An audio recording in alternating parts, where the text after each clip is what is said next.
வணக்கம். நான் astrology professor doctor Vimalan. இன்னைக்கு ஒருத்தர் போட்டிருந்தார் பதிவுல. சூரியன், சனி சேர்ந்திருப்பவர்கள் அரசராக மாட்டார்கள் அப்படின்னு. அதுக்கு ஒருத்தர் பதில் போட்டிருக்காரு. குரு பார்க்கிறாரு அதனால. 2மே கிடையாது. சூரியன், சனி சேர்ந்தவர்கள் அரசராக மாட்டார்னா, சூரியன், சனி இணைந்தவர்கள் எத்தனை கோடி பேர் இருக்காங்க தெரியுங்களா? சனி ஒரே இடத்துல இருக்கும். சூரியன் ஒரு வருஷத்துல 1 மாசம் முழுவதும் சனியனோட தான் இருக்கும். அப்படி இருக்கவங்க பெரும்பாலும் நிறைய பேர் இருக்காங்க. ஆனா ஜாதகம் பார்க்க அவங்க பெரும்பாலும் வர்றது கிடையாது. வரவும் முடியாது. ஏன்னா அனுபவத்துல அவங்களுக்கு இருக்கக்கூடிய பிரச்சனையில துன்பமும், துயரமும் கலந்துதான் அதை அனுபவிக்க விடும். அது இருக்கிற பாவத்தை பொறுத்து.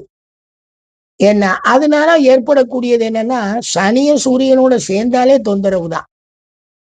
ஏன்னா அவன் ஒளி பொருந்திய கோல். பட் எல்லாருமே அவன் சொல்ற ஆர்டரை நடத்துறவனே சனியன் தான்.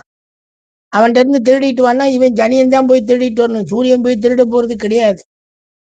ஏன்னா அவர் ஆர்டர் பண்ணக்கூடிய பிளானட். அதனாலதான் அரசரை அவரை ஆக்கி இருக்கிறோம், அரசருங்கிறோம். இந்த சனியம் போனா அது ஒரு தொந்தரவு. இருந்தும் கெடுப்பான், இல்லாமலும் கெடுப்பாங்கிற மாதிரி அது கெடுதல். அதனால அது ஜாதகத்துல அதெல்லாம் அதெல்லாம் பல கோடி பேர் இருக்காங்க.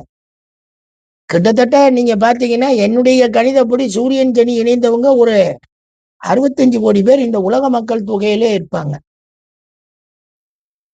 ஏன்னா இங்க இருக்கக்கூடிய 8 கோடி மக்கள் இதுன்னா அதுலயும் 65 லட்சம் பேருக்கு சேர்ந்திருக்கும். இதெல்லாம் ஒரு பொருட்டே கிடையாதுங்க. அமைப்பு ரீதியாக மனிதர்கள் வருகிறார்கள். அதுக்கு நிறைய இருக்குங்க. இதனால எல்லாம் அரசியல் எல்லாரும் அரசராக முடியும், எல்லாரும் மந்திரியாக முடியும். அதுக்குன்னு தனி பிளானட்லாம் ஒரு பிளானட் நல்லா இருந்தா கூட மந்திரி தான். தேங்க்யூங்க.